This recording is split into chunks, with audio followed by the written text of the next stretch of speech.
क्या आज भी कहीं जिंदा है पुष्पक विमान? क्या आज भी कहीं जमीन के नीचे दबा पड़ा है वह दिव्य विमान जिसकी गति इतनी प्रचंड थी कि वह क्षण भर में न केवल दूसरे ग्रहों को बल्कि पूरी आकाशगंगा की सीमाओं को लांघ जाता था। उसकी रफ्तार ऐसी थी कि समय भी उसके सामने धीमा पड़ जाता था और मानो उसकी इच्छा के अनुसार चलने लगता था। लेकिन क्या आप जानते हैं कि रामायण के बाद उस पुष्पक विमान का आखिर क्या हुआ?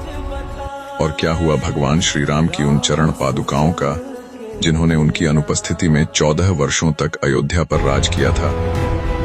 रामायण में एक से एक महान योद्धाओं के बारे में आपने सुना होगा, लेकिन आज मैं आपको बताऊंगा भगवान श्री राम के भाई भरत के बारे में, जो अकेले ही रावण सहित उसकी पूरी सेना का सामना करने का साहस रखते थे। और क्या आपको पता है कि रावण के पास ऐसी विद्या थी जिससे वह अपने ही समान दिखने वाले प्रतिरूप बना सकता था? कहा जाता है कि भगवान श्री राम ने रावण का कई बार वध किया, लेकिन हर बार एक नया रावण प्रकट हो जाता था। और क्या आप जानते हैं कि लक्ष्मण जी ने 14 वर्ष के वनवास में न कभी भोजन किया और न ही एक क्षण के लिए सोए? लेकिन 14 वर्षों तक वे क्यों नहीं सोए? और आखिर ऐसा उन्होंने कैसे किया? रावण को हम सब हमेशा एक खलनायक के रूप में देखते हैं, लेकिन क्या आप जानते हैं कि उसे अनुसंधान और विकास में गहरी रुचि थी? इसी जिज्ञासा के बल पर वह स्वर्ग तक सीढ़ियां बनाना चाहता था। उसकी 7 ऐसी इच्छाएं थीं जो यदि पूरी हो जाती तो आज की दुनिया पूरी तरह अलग होती। रावण के पास विमानों के कई बेड़े थे, जिनमें अनेक विचित्र और अद्भुत प्रकार के विमान शामिल थे। बहुत कम लोग जानते हैं कि रावण को विभीषण ने नहीं बल्कि उसकी पत्नी मंदोदरी ने मरवाया था, क्योंकि एक ऐसा रहस्य था जो यदि मंदोदरी उजागर न करती तो रावण का अंत संभव ही नहीं था।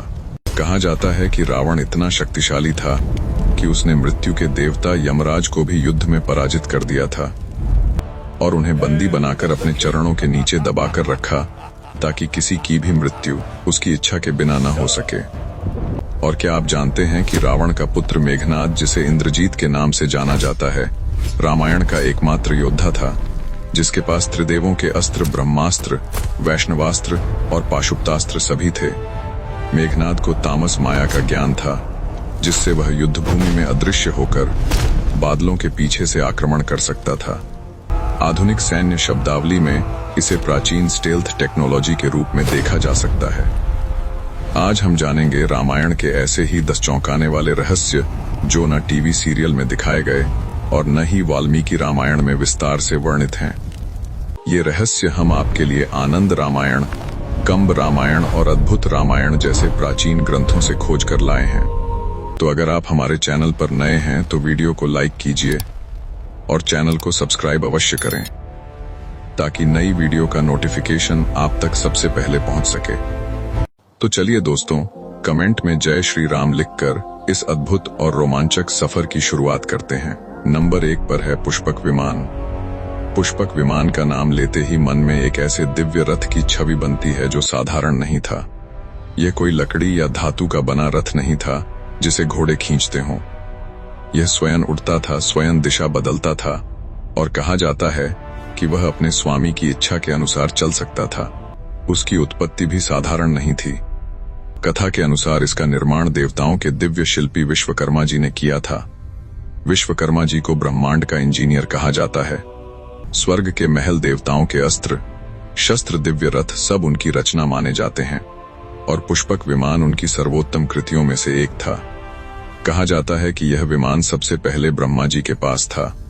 ब्रह्मा जी सृष्टि के रचयिता, उनके पास यह विमान किसी सामान्य यात्रा के लिए नहीं बल्कि दिव्य कार्यों के लिए था। बाद में उन्होंने इसे धन के देवता कुबेर को दे दिया। कुबेर इसका उपयोग स्वर्ग और पृथ्वी के बीच यात्रा के लिए करते थे। उनके लिए यह वैभव और अधिकार का प्रतीक था। लेकिन कहानी में एक बड़ा मोड़ तब आया जब रावण ने कुबेर पर आक्रमण कर दिया। रावण केवल एक बलशाली योद्धा ही नहीं था, वह अत्यंत विद्वान, महान शिव भक्त और असाधारण महत्वाकांक्षी शासक था। उसने कुबेर को पराजित किया और लंका के साथ पुष्पक विमान भी अपने अधिकार में ले लिया। उस क्षण से यह विमान रावण की शक्ति का प्रतीक बन गया। पुष्पक विमान की सबसे अद्भुत विशेषता थी उसकी आकार बदलने की क्षमता। रामायण के वर्णन के अनुसार यह विमान यात्रियों की संख्या के अनुसार स्वयं को छोटा या बड़ा कर सकता था। जब भगवान श्री राम ने रावण का वध किया और लंका से अयोध्या लौटने का समय आया, तब विभीषण ने पुष्पक विमान प्रस्तुत किया। श्री राम, सीता जी, लक्ष्मण जी, हनुमान जी और पूरी वानर सेना उसमें सवार हुई। फिर भी किसी को असुविधा नहीं हुई। ऐसा प्रतीत होता था मानो उसमें अनंत स्थान हो। यदि हम आधुनिक विज्ञान की दृष्टि से सोचें तो यह किसी फ्लेक्सिबल फ्रेमवर्क की ओर संकेत करता है, या ऐसी इंटरनल स्ट्रक्चर की ओर जो आवश्यकता के अनुसार स्वयं को बदल सके। आज हम मॉड्यूलर आर्किटेक्चर और फोल्डेबल स्ट्रक्चर्स की बात करते हैं, लेकिन उस युग में इस प्रकार का वर्णन अत्यंत आश्चर्यजनक है। इसके संचालन की विधि और भी अधिक रहस्यमय थी। कहा जाता है कि पुष्पक विमान मन की गति से चलता था। स्वामी जहां जाने की इच्छा करता, विमान उसी दिशा में उड़ जाता। न कोई इंजन की आवाज, न कोई लगाम, न कोई पायलट। आज के युग में ब्रेन कंप्यूटर इंटरफेस जैसी तकनीक विकसित हो रही है, जहां मस्तिष्क की तरंगों से मशीनों को नियंत्रित किया जाता है। वैज्ञानिक विचारों के माध्यम से ड्रोन उड़ाने में सफल हुए हैं। यदि हम इस संदर्भ में देखें तो पुष्पक विमान का वर्णन किसी अत्यंत एडवांस मेंटल कंट्रोल सिस्टम जैसा प्रतीत होता है। संभव है कि प्राचीन काल में इसे आध्यात्मिक शक्ति के रूप में समझाया गया हो, जिसे आज हम तकनीकी भाषा में समझने का प्रयास कर रहे हैं। पुष्पक विमान केवल तकनीकी दृष्टि से ही नहीं, बल्कि स्थापत्य की दृष्टि से भी अद्भुत था। उसका वर्णन एक उड़ते हुए महल के रूप में मिलता है। भूमि स्वर्णिम दीवारों पर रत्न जड़े हुए, भीतर अनेक कक्ष, सरोवरों और वनों के चित्र अंकित। यह केवल परिवहन का साधन नहीं था, यह चलता फिरता राजमहल था। कल्पना कीजिए आकाश में उड़ता हुआ एक स्वर्णिम महल, जिसके भीतर संगीत, सुगंध और प्रकाश का अद्भुत संगम हो। यह दृश्य किसी भी युग के लिए विस्मयकारी है। अब प्रश्न उठता है, क्या रावण के पास केवल यही एक विमान था? कई परंपराएं और लोककथाएं संकेत देती हैं कि उसके पास विमानों का एक पूरा बेड़ा था। कुछ ग्रंथों में विभिन्न प्रकार के विमानों का उल्लेख मिलता है। कुछ पक्षी के आकार के थे, कुछ स्वर्णिम, कुछ ऐसे जो तीनों लोकों में चल सकते थे, आकाश, भूमि और जल। त्रिपुरा नामक विमान का वर्णन तो ऐसा मिलता है जो जल के भीतर भी प्रवेश कर सकता था। श्रीलंका में आज भी कुछ स्थान ऐसे बताए जाते हैं जिन्हें रावण की वैमानिकी से जोड़ा जाता है। वारियापोला, जिसका अर्थ बताया जाता है वायुयान का स्थान। थोटुपोला कांडा, जिसे कुछ लोग प्राचीन लैंडिंग साइट मानते हैं। रावण गाला, जहां समतल सतहें दिखाई देती हैं जो किसी भारी वाहन के उतरने के निशान जैसी लगती हैं। हालांकि इन दावों का वैज्ञानिक प्रमाण स्पष्ट नहीं है, लेकिन स्थानीय परंपराएं इन्हें रावण के प्राचीन एयरपोर्ट से जोड़ती हैं। गुरुलुपोथा नामक स्थान के बारे में कहा जाता है कि वहां विमानों की मरम्मत होती थी। कुछ लोग वहां मिले अवशेषों को प्राचीन वर्कशॉप का प्रमाण मानते हैं। प्राचीन वैमानिक ग्रंथों में पारे से चलने वाले इंजन का उल्लेख भी मिलता है। कहा जाता है कि विशेष प्रक्रिया से पारे को घुमाकर और गर्म करके ऊर्जा उत्पन्न की जाती थी। आज आधुनिक विज्ञान में आयन प्रोपल्शन सिस्टम और प्लाज्मा ड्राइव टेक्नोलॉजी जैसी प्रणालियां विकसित हो रही हैं। यद्यपि दोनों के बीच सीधा संबंध स्थापित करना कठिन है, फिर भी यह तुलना अत्यंत रोमांचक है। रावण के विमानों में अदृश्य होने की क्षमता का भी वर्णन मिलता है। कहा जाता है कि वे सूर्य की किरणों को अवशोषित कर स्वयं को छिपा लेते थे। आधुनिक स्टील्थ टेक्नोलॉजी में भी रडार, अवशोषक सामग्री का उपयोग किया जाता है। क्या यह केवल कल्पना है या किसी प्राचीन तकनीकी अवधारणा का रूपक? निश्चित रूप से कहना कठिन है, लेकिन यह विचार अत्यंत आकर्षक है। पायलटों के लिए विशेष प्रशिक्षण और 32 रहस्यों का उल्लेख भी मिलता है।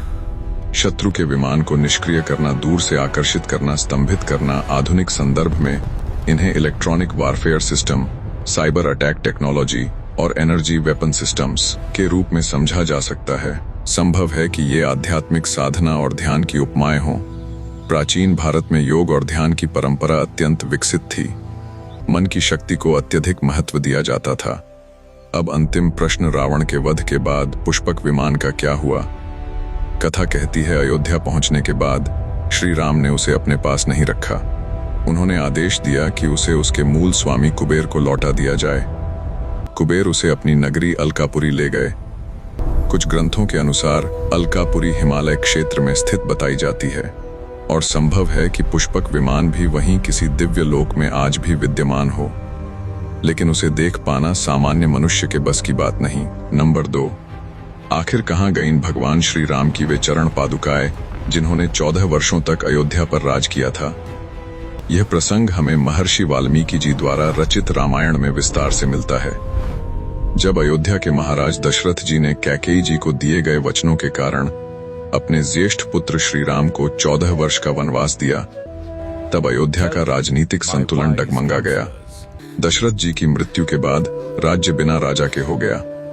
परंपरा के अनुसार इक्ष्वाकु वंश में ज्येष्ठ पुत्र ही सिंहासन का अधिकारी होता था। श्री राम वन में थे और भरत जी ननिहाल से लौटे थे। जब उन्हें इस घटना का समाचार मिला कि उनकी माता कैकेयी के कारण श्री राम को वन जाना पड़ा, तो वे व्यथा से भर उठे। भरत जी के सामने एक कठिन स्थिति थी। एक ओर पूरा राज्य उनके सामने था, दूसरी ओर उनके हृदय में श्री राम के प्रति अटूट प्रेम और धर्म के प्रति अडिग समर्पण। वे स्वयं को राजा घोषित कर सकते थे क्योंकि परिस्थितियां उनके पक्ष में थीं, परंतु भरत ने स्पष्ट कर दिया कि वे अपने बड़े भाई का अधिकार कभी नहीं लेंगे। उन्होंने श्री राम को वापस लाने का निश्चय किया। समस्त अयोध्या वासियों और गुरु वशिष्ठ के साथ वे चित्रकूट की ओर प्रस्थान कर गए। चित्रकूट में भाइयों का वह मिलन भारतीय इतिहास के सबसे भावनात्मक क्षणों में से एक है। भरत जी ने श्री राम के चरणों में गिरकर अयोध्या लौटने की विनती की। उन्होंने कहा, राज्य आपका है, अयोध्या आपकी है, मैं केवल आपका सेवक हूं। परंतु श्री राम ने पिता के वचन को सर्वोपरि माना। उन्होंने कहा, सत्य और प्रतिज्ञा ही उनका धर्म है।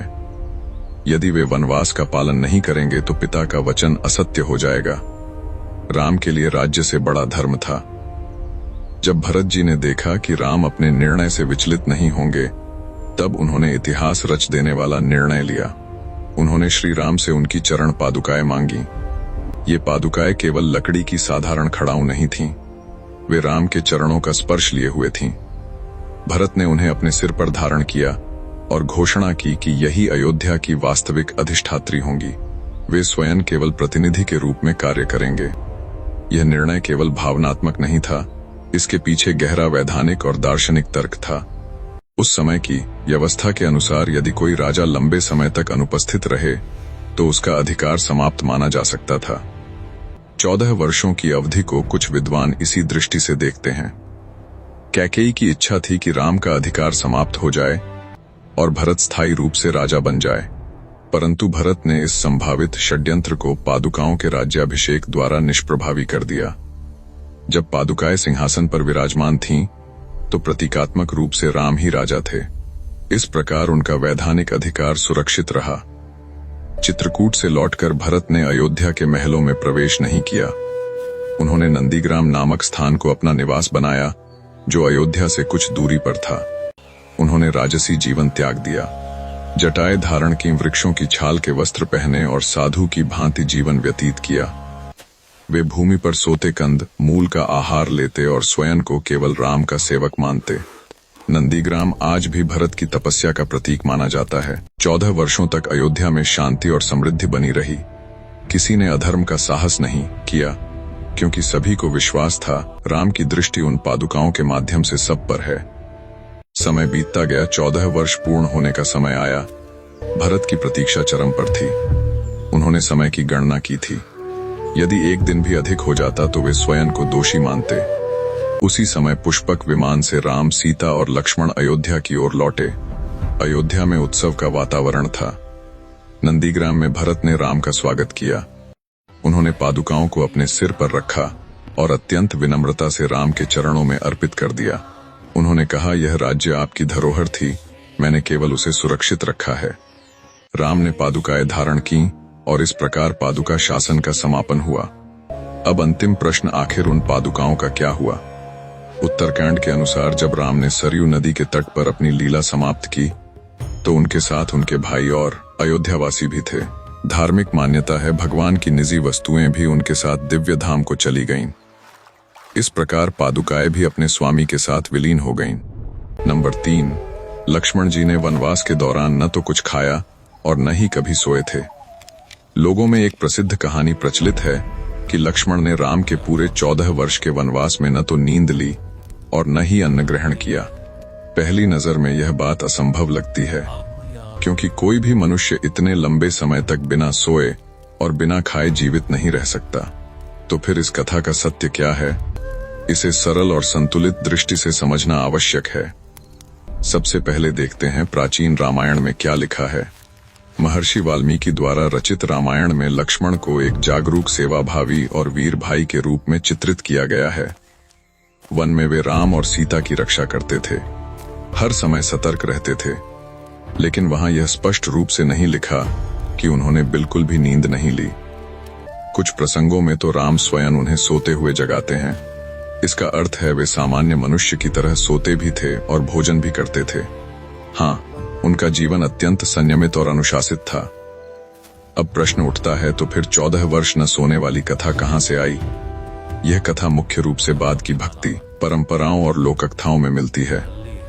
कहानी के अनुसार वनवास की पहली रात, जब राम और सीता विश्राम कर रहे थे, लक्ष्मण पहरा दे रहे थे। धीरे धीरे उन्हें नींद आने लगी। वे चिंतित हो उठे, यदि वे सो गए तो कोई राक्षस राम और सीता को हानि पहुंचा सकता है। उसी क्षण निद्रा देवी उनके सामने प्रकट हुईं। लक्ष्मण ने उनसे प्रार्थना की कि वे उन्हें 14 वर्षों तक नींद से मुक्त कर दें, ताकि वे निरंतर सेवा कर सकें। कथा आगे कहती है कि प्रकृति का संतुलन बनाए रखने के लिए वह नींद किसी और को लेनी थी। तब लक्ष्मण की पत्नी उर्मिला ने वह नींद अपने ऊपर ले ली और अयोध्या में 14 वर्षों तक सोती रहीं। यह कथा लक्ष्मण और उर्मिला दोनों के त्याग को महिमामंडित करती है। कुछ परंपराओं में यह भी कहा जाता है कि लक्ष्मण ने 14 वर्षों तक अन्न ग्रहण नहीं किया। वे स्वयं को राम का सेवक मानते थे।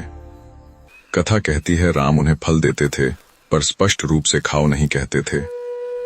इसलिए लक्ष्मण उन फलों को रखते रहे पर स्वयं नहीं खाया। बाद में जब इंद्रजीत, जिसे मेघनाद भी कहा जाता है, के वध की बात आई तो कहा गया कि उसे वही मार सकता है जिसने लंबे समय तक न सोया हो और न अन्न खाया हो। तब लक्ष्मण की तपस्या का महत्व बताया गया। लेकिन वास्तविक और वैज्ञानिक दृष्टि से देखें तो यह संभव नहीं है कि कोई व्यक्ति 14 वर्षों तक बिना नींद और भोजन के जीवित रहे। मानव शरीर को विश्राम और ऊर्जा दोनों की आवश्यकता होती है। इसलिए इन कथाओं को शाब्दिक नहीं, प्रतीकात्मक रूप में समझना चाहिए। न सोना का अर्थ है हर समय सजग रहना, हर परिस्थिति में सतर्क रहना, अपनी जिम्मेदारी से कभी विचलित न होना, और न खाना का अर्थ है इंद्रियों पर नियंत्रण, साधारण और संयमित जीवन, त्याग और आत्मानुशासन। सच्चाई यह है कि लक्ष्मण ने अपने सुख, अपना आराम और अपनी पत्नी का साथ सब कुछ त्याग दिया। उन्होंने अपने जीवन का एक क्षण राम की सेवा को समर्पित कर दिया। 14 वर्षों तक उन्होंने स्वयं को भुला दिया और केवल एक प्रहरी बनकर अपने कर्तव्य पर अडिग रहे। इसलिए 14 वर्ष न सोने और न खाने की कथा शाब्दिक सत्य से अधिक एक भावनात्मक और आध्यात्मिक संदेश है। नंबर 4, रामायण का सबसे रहस्यमयी राक्षस कालनेमी। रामायण के युद्धकाल में कालनेमी का प्रसंग उस समय आता है जब युद्ध निर्णायक मोड पर पहुंच चुका होता है। मेघनाद के शक्ति अस्त्र से लक्ष्मण गंभीर रूप से घायल होकर मूर्छित हो जाते हैं। वैद्य स्पष्ट कहते हैं, यदि सूर्योदय से पहले हिमालय से संजीवनी बूटी न लाई गई तो उनके प्राण बचाना कठिन होगा। यह सुनते ही हनुमान जी बिना एक क्षण गनवाए आकाश मार्ग से हिमालय की ओर प्रस्थान करते हैं। जब यह समाचार जब रावण तक पहुंचता है तो वह समझ जाता है, यदि हनुमान जी सफल हो गए तो लक्ष्मण जी जीवित हो जाएंगे और युद्ध का पलड़ा फिर राम की ओर झुक जाएगा। रावण जानता था कि बलपूर्वक हनुमान जी को रोकना संभव नहीं। वह उनकी शक्ति से भली भांति परिचित था, इसलिए उसने युद्ध नहीं बल्कि छल का मार्ग चुना। तब उसने बुलाया एक मायावी और चतुर राक्षस कालनेमी। कालनेमी को आदेश मिला, किसी भी प्रकार हनुमान को मार्ग में रोककर उनका समय नष्ट करो। सूर्योदय हो जाए, बस इतना पर्याप्त है। कालनेमी जानता था कि बल से वह हनुमान का सामना नहीं कर सकता, इसलिए उसने रची एक मायावी योजना। हनुमान के मार्ग में उसने एक सुंदर और शांत आश्रम की माया उत्पन्न की। चारों ओर हरियाली, फल फूलों से भरे वृक्ष, स्वच्छ जल का एक सरोवर और बीच में साधु का वेश धारण किए स्वयं कालनेमी बैठ गया। वह ऊंचे स्वर में राम नाम का जप कर रहा था ताकि जो भी उसे देखे उसे सच्चा संत समझे। जब हनुमान जी वहां पहुंचे तो उनके कानों में राम नाम की ध्वनि पड़ी। स्वाभाविक था, उनका हृदय श्रद्धा से भर गया। साधु वेशधारी कालनेमी ने मृदु वाणी में उनका स्वागत किया।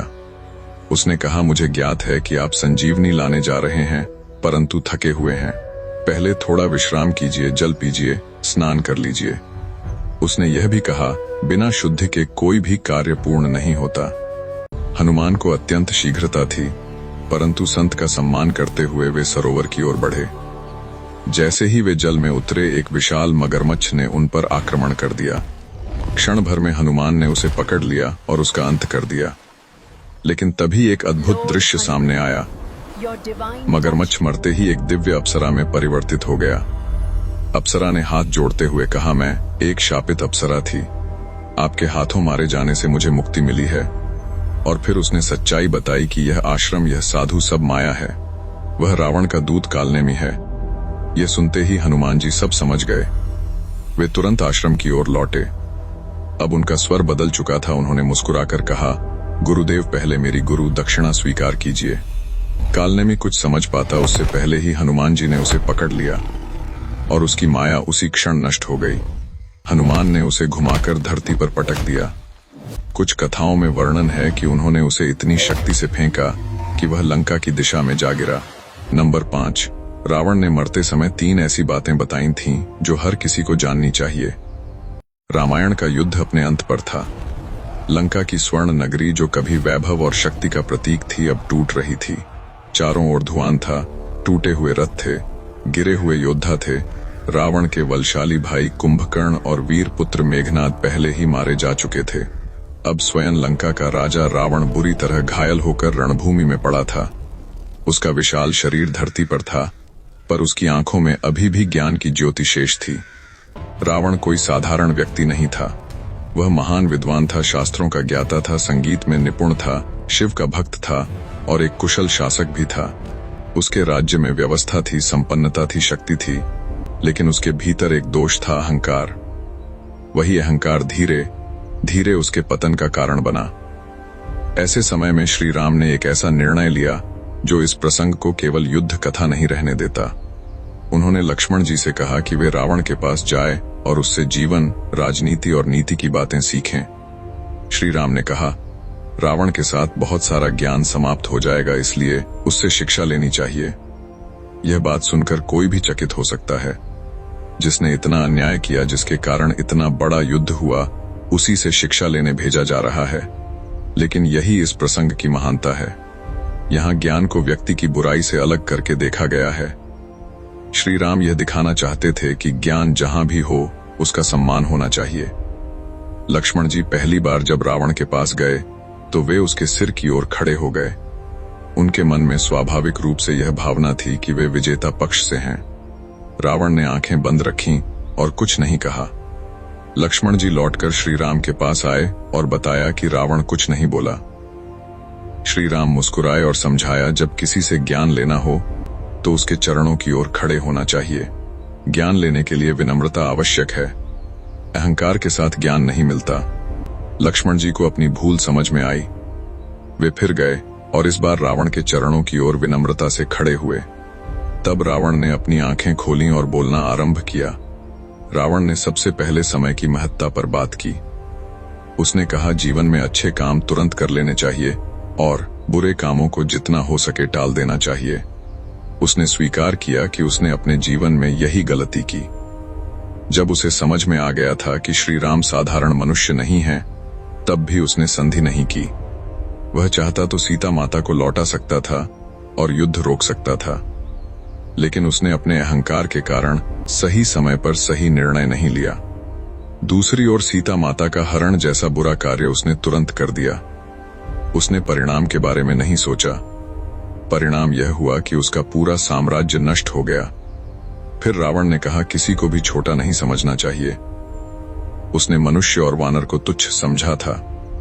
उसे लगा था कि वे उसके सामने कुछ नहीं हैं। जब उसने वरदान मांगा तो देवताओं और दानवों से सुरक्षा मांगी, पर मनुष्य और वानर को महत्व ही नहीं दिया। वही उसकी सबसे बड़ी भूल थी। जिन्हें उसने कमजोर समझा, वही उसके विनाश का कारण बने। उसका अनुभव यह सिखाता है कि जीवन में कोई भी इतना छोटा नहीं होता कि उसे अनदेखा कर दिया जाए। फिर उसने विश्वास और रहस्य की बात की। उसने कहा, जीवन के कुछ रहस्य बहुत सावधानी से रखने चाहिए। उसके जीवन की कमजोरी उसकी नाभि से जुड़ी थी और यह बात उसके भाई विभीषण को ज्ञात थी। जब विभीषण ने उसका साथ छोड़ा तो वही जानकारी उसके वध का कारण बनी। रावण यह समझा रहा था कि सत्ता में जानकारी ही शक्ति होती है। जिसे आपके रहस्य पता हो वह आपको कमजोर कर सकता है। इसलिए विश्वास करना चाहिए, लेकिन समझदारी के साथ। रावण ने यह भी स्वीकार किया कि उसने अपनी प्रशंसा सुनना अधिक पसंद किया। उसके दरबार में ऐसे लोग बढ़ गए जो उसकी हर बात पर हां कहते थे। जो लोग सच बोलते थे उन्हें उसने दूर कर दिया। विभीषण ने उसे समझाया था कि सीता माता को लौटा दो और युद्ध मत करो, लेकिन उसने उसकी बात को अपमान समझा। धीरे धीरे वह सच्चाई से दूर हो गया। उसने कहा, जो व्यक्ति केवल अपनी तारीफ सुनना चाहता है वह सत्य से दूर हो जाता है, और जब सत्य से दूरी बढ़ती है तो पतन निश्चित हो जाता है। अंतिम क्षणों में रावण ने अपनी सबसे बड़ी कमजोरी भी स्वीकार की। उसने कहा, मेरे पास ज्ञान था, शक्ति थी, तपस्या का बल था, लेकिन मैंने अपने मन पर नियंत्रण नहीं रखा। उसका अहंकार और उसकी इच्छाएं उस पर हावी हो गईं। उसने समझाया, केवल विद्वान होना पर्याप्त नहीं है, ज्ञान के साथ संयम और चरित्र भी आवश्यक है। यदि ज्ञान के साथ विनम्रता न हो तो वही ज्ञान विनाश का कारण बन सकता है। अंत में रावण ने यह भी कहा कि अब वह श्री राम को साधारण मनुष्य नहीं मानता, वह उन्हें ईश्वर का अवतार समझ चुका है। उसने स्वीकार किया कि भगवान के हाथों मृत्यु मिलना उसके लिए मुक्ति का मार्ग है। उसके भीतर पश्चाताप था। वह जानता था कि उसकी हार उसकी शक्ति की कमी से नहीं बल्कि उसके अहंकार से हुई। यह पूरा प्रसंग हमें बहुत गहरी सीख देता है। यह सिखाता है कि सच्ची महानता केवल शक्ति में नहीं बल्कि विनम्रता में होती है। ज्ञान का सम्मान करना चाहिए, चाहे वह शत्रु के पास ही क्यों न हो। सही समय पर सही निर्णय लेना चाहिए, किसी को छोटा नहीं समझना चाहिए, और सबसे महत्वपूर्ण अपने अंदर के अहंकार पर विजय पाना ही असली विजय है। रावण और लक्ष्मण जी का यह संवाद केवल एक युद्ध का आखिरी दृश्य नहीं है, यह जीवन का पाठ है। यह बताता है कि मनुष्य की सबसे बड़ी लड़ाई बाहर नहीं भीतर होती है। जो अपने भीतर के घमंड, क्रोध और लोभ पर विजय पा लेता है वही सच्चा विजेता होता है। यही इस प्रसंग का सबसे गहरा और सच्चा संदेश है। नंबर 6, रावण ने यमराज और नवग्रहों को बंदी बना लिया था। रामायण के उत्तरकांड में वर्णित रावण की दिग्विजय सिर्फ युद्धों की कहानी नहीं है, यह उस मन की कहानी है जो अत्यंत विद्वान और शक्तिशाली होते हुए भी अहंकार से भर गया था। रावण ने कठोर तपस्या करके अपार शक्ति प्राप्त की थी। गोकर्ण के वन में उसने हजारों वर्षों तक घोर तप किया। कथा कहती है हर 1000 वर्ष बाद वह अपना एक सिर काटकर अग्नि को अर्पित करता था। जब वह अपना अंतिम सिर भी त्यागने वाला था तभी ब्रह्मा जी प्रकट हुए। वे उसकी तपस्या से प्रसन्न हुए और उसे वरदान दिया। रावण ने अमर होने की इच्छा जताई, पर ब्रह्मा जी ने स्पष्ट कहा, सृष्टि का नियम है, कोई भी पूर्ण रूप से अमर नहीं हो सकता। तब रावण ने ऐसा वर मांगा कि देवता, दानव, यक्ष, गंधर्व और राक्षस उसे न मार सकें। उसने मनुष्य और वानर को तुच्छ समझा, उन्हें इतना साधारण माना कि उनसे सुरक्षा मांगने की आवश्यकता ही नहीं समझी। यही उसकी सबसे बड़ी भूल थी। वरदान मिलने के बाद रावण का आत्मविश्वास बढ़ता गया। उसने लंका पर पूर्ण अधिकार स्थापित किया, अपने ही भाई कुबेर को हराकर पुष्पक विमान छीन लिया, और फिर वह तीनों लोकों को जीतने निकल पड़ा। धीरे धीरे उसके मन में यह भावना बैठ गई कि अब उसे कोई नहीं हरा सकता। उसे लगने लगा कि वह स्वयं काल से भी परे हैं, मानो मृत्यु भी उस पर प्रभाव नहीं डाल सकती। इसी समय देवर्षि नारद ने उसके मन में एक विचार डाला। उन्होंने कहा, मनुष्यों को हराकर क्या मिलेगा? वे तो पहले ही मृत्यु के अधीन हैं। यदि सच में अपनी शक्ति सिद्ध करनी है तो मृत्यु के देवता को चुनौती दो। ये बात रावण को भा गई। उसे लगा यदि वह मृत्यु के स्वामी को भी पराजित कर देगा तो उसकी शक्ति पूर्ण सिद्ध हो जाएगी। रावण दक्षिण दिशा की ओर बढ़ा जहां यमलोक है। यह देखकर यमराज क्रोधित हो गए। वे स्वयं प्रकट हुए और दोनों के बीच भयंकर युद्ध छिड़ गया। कई दिनों तक युद्ध चलता रहा। रावण अपनी मायावी शक्तियों का प्रयोग करता रहा, अपने वरदान के बल पर हर प्रहार सहता रहा। यमराज ने भी अपने दिव्य अस्त्रों का उपयोग किया, पर कोई निर्णायक परिणाम नहीं निकला। अंततः यमराज ने अपना सबसे शक्तिशाली अस्त्र उठाया, कालदंड। यह ऐसा अस्त्र था जिसका प्रहार कभी असफल नहीं होता। जिस पर यह चलता उसकी मृत्यु निश्चित थी। जैसे ही यमराज उसे प्रयोग करने वाले थे, उसी क्षण ब्रह्मा जी प्रकट हुए। उन्होंने यमराज को रोक दिया। कारण स्पष्ट था। ब्रह्मा ने स्वयं रावण को वरदान दिया था कि देवता उसे नहीं मार सकते। यदि कालदंड से रावण मर जाता तो ब्रह्मा का वचन असत्य हो जाता, और यदि कालदंड चलकर भी उसे न मार पाता तो उसकी अचूकता पर प्रश्न उठता। दोनों ही स्थितियां सृष्टि के नियमों के लिए संकट थीं। इसलिए ब्रह्मा ने यमराज से युद्ध रोकने को कहा। यमराज ने वचन की मर्यादा रखी और युद्ध से पीछे हट गए। रावण ने इसे अपनी विजय समझ लिया। उसने गर्व से घोषणा की कि उसने मृत्यु को भी पराजित कर दिया। लेकिन सत्य यह था, यमराज भय से नहीं, मर्यादा और नियम की रक्षा के लिए पीछे हटे थे।